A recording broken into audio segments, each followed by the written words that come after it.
it would be borderline shocking to me if he was back for Friday's game. Same. I was shocked that he was able to get up off the ice on his own, right? Like he got right up right away and walked right off into the dressing room unassisted. I based off of how that injury happened and looking at it, I didn't think that was going to be that would happen. I thought he hyperextended his knee or just like basically destroyed his ankle. If you haven't seen it, I wouldn't say do yourself a favor. Don't necessarily go watch it if you don't want to see it, if you're a little squeamish, because his leg and ankle bends in an unnatural way. Yeah. It doesn't look good. No, it certainly did not look very good or very comfortable. And then that kind of just adds to the Islanders going through it right now. I get it. They've, won some games recently, especially, the last two. They have a big homestand going on right now that they're in the middle of. But you lose your number one defenseman, and, we could debate whether or not Noah Dobson's a true number one defenseman or not. But we can't debate that he's clearly an important player on this New York Islanders team. He averages 24 minutes a night for this team.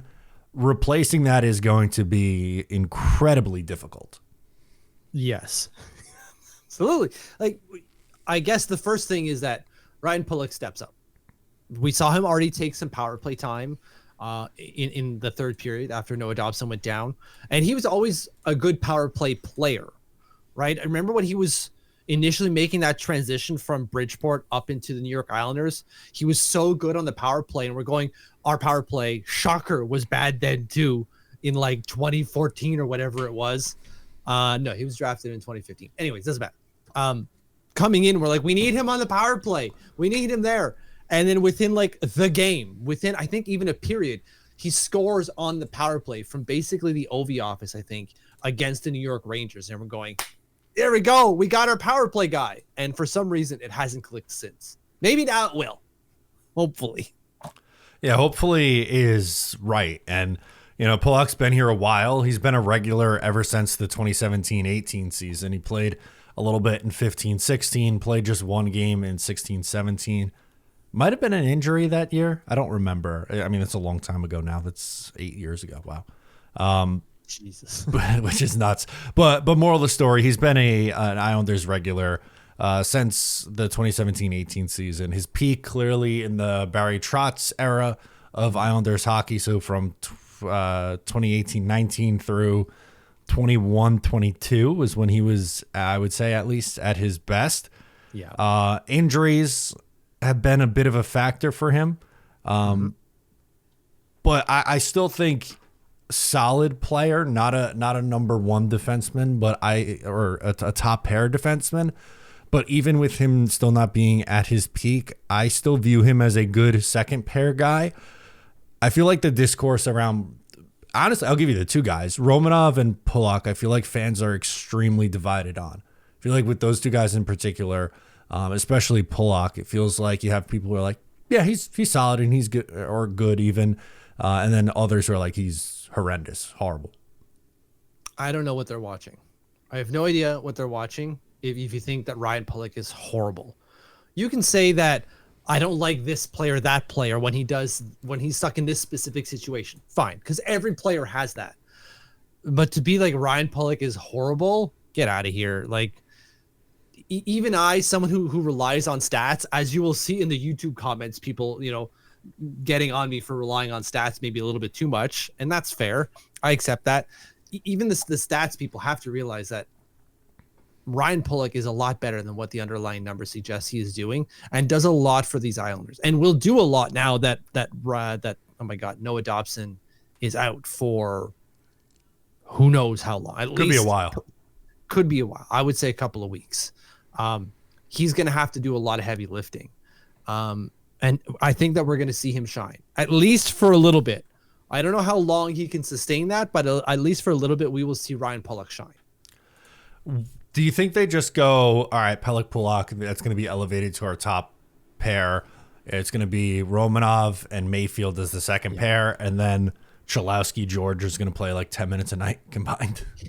They might, and that's where I get into, and I'm sure you at home and you even, Matt, were going like, That's where the sustainability of Ryan Pulock or even Adam Pelech becomes a question, because they're going to be playing 25 plus minutes a night. Probably, yeah.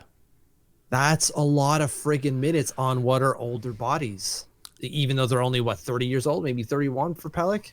Yeah, and the thing with, not specifically on Pelech Pulock, sorry, but what you talking about them playing more sparked something for me as well. With, I think we both view Mayfield as a less is more guy, like someone who should be playing like maybe 17 minutes a night. And now you're going to definitely elevate that to probably 20 to 22 minutes a night, which I think is too much, Scott Mayfield. I think so too. I just want to look at his stats. Shocker. At least in terms of ice time.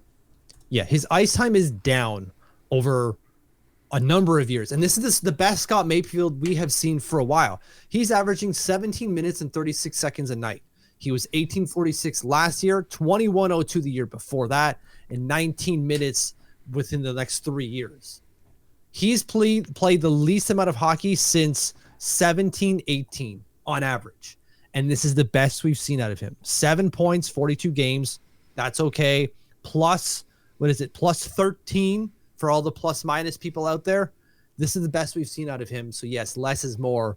The more we get out of them, is probably not going to do well. And we've seen Isaiah George's ice time start to go down, and he's hit some bumps. I still view him as someone who I think is a regular NHL guy, but as expected for a 20-year-old playing in the NHL for the first time, has been a little inconsistent. And now his average time on ice is 16:03 after he started playing, close to 20 minutes a night, pretty much right out of the hop.